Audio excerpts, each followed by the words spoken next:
இன்றைய மசகு எண்ணெய் விலை. உலக சந்தையில் மசகு எண்ணெயின் விலை $115 எட்டியுள்ளது. இன்று காலை 10 மணியளவில் பிராண்ட் வகை மசகு எண்ணெய் பீப்பாய் ஒன்றின் விலை $115.84 பதிவாகியுள்ளது. நீங்கள் இப்போது கௌபே வழியாக ஆன்லைனில் போக்குவரத்து அபராதங்களை செலுத்த முடியும்.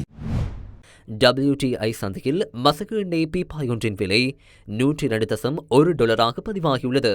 மெர்பன் சந்தையில் ஒரு பீப்பாய் மசகு எண்ணெயின் விலை $117.2 பதிவாகியுள்ளது.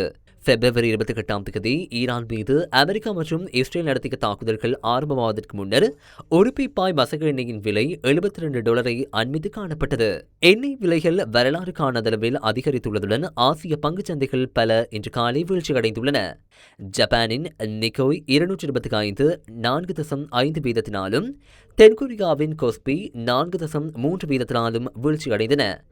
ஆஸ்திரேலியாவின் ASX 200 சந்தையும் 1.4 வீதத்தினால் வீழ்ச்சியடைந்துள்ளது.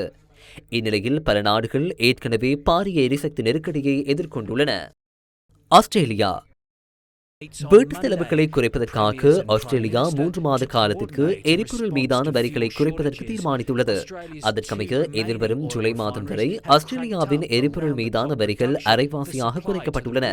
மத்திய கிழக்கு மோதல்களினால் உள்நாட்டு விலைகள் வேகமாக அதிகரித்து வருவதனால் ஆஸ்திரேலிய மக்களுக்கு ஏற்படும் பாதிப்பை கருத்தில் கொண்டு இந்த நடவடிக்கை எடுக்கப்பட்டுள்ளதாக ஆஸ்திரேலிய பிரதமர் ஆண்டனி அல்பனீஸ் தமது எக்ஸ் பதிவொன்றை வெளியிட்டு தெரிவித்துள்ளார்.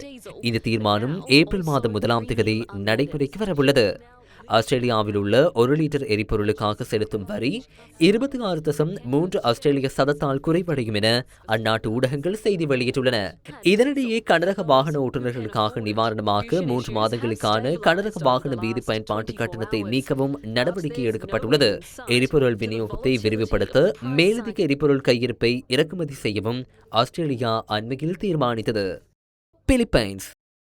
பிலிப்பைன்ஸ் ரஷ்யாவிடமிருந்து 2.5 மில்லியன் பீப்பாய் மசகு எண்ணெயை கொள்வனவு செய்துள்ளது. அந்நாட்டின் எண்ணெய் கையிருப்பு வேகமாக குறைந்து வருவதே இதற்கு காரணமாகும். பிப்ரவரி மாதம் 28ஆம் தேதி முதல் நாட்டுக்கு கிடைக்க வேண்டியிருந்த 4 மில்லியன் பீப்பாய் எரிபொருள் பதிவுகள் ரத்து செய்யப்பட்டமையினால் ரஷ்யாவிடமிருந்து எண்ணெய் வாங்குவதற்கு பிலிப்பைன்ஸ் தீர்மானித்துள்ளது. மோதல் ஆரம்பமானதிலிருந்து பிலிப்பைன்ஸ் எரிபொருள் விலை 2 மடங்குக்கு மேல் அதிகரித்துள்ளதுடன் நாளை முதல் மேலும் உயர்வடையும் எனவும் எதிர்பார்க்கப்படுகின்றது. எகிப்து எரிசக்தி விலையேற்றத்திற்கு தீர்வாக எகிப்து அரசாங்கம் பல தற்காலிக நடவடிக்கைகளை அறிமுகப்படுத்தியுள்ளது. இதற்கமைய 1 மாத காலத்திற்கு வணிக மற்றும் உணவு நிறுவனங்கள் நாளாந்தம் இரவு 9 மணிக்கு மூடப்பட வேண்டும். வீதி விளக்குகள், வீதியோர விளம்பர பலகைகள் வெளிச்சத்தை குறைக்கவும் நடவடிக்கை எடுக்கப்பட்டுள்ளதுடன் ஏப்ரல் மாதம் முதல் வாரத்தில் ஒரு நாள் ஊழியர்களுக்கு வீதி விளக்குகள், வீதியோர விளம்பர பலகைகளின் வெளிச்சத்தை குறைக்கவும் நடவடிக்கை எடுக்கப்பட்டுள்ளதுடன் ஏப்ரல் மாதம் முதல் வாரத்தில் ஒரு நாள் ஊழியர்களுக்கு வீட்டிலிருந்து வேலை செய்யும் முறையை அறிமுகப்படுத்தவும் நடவடிக்கை எடுக்கப்பட்டுள்ளது.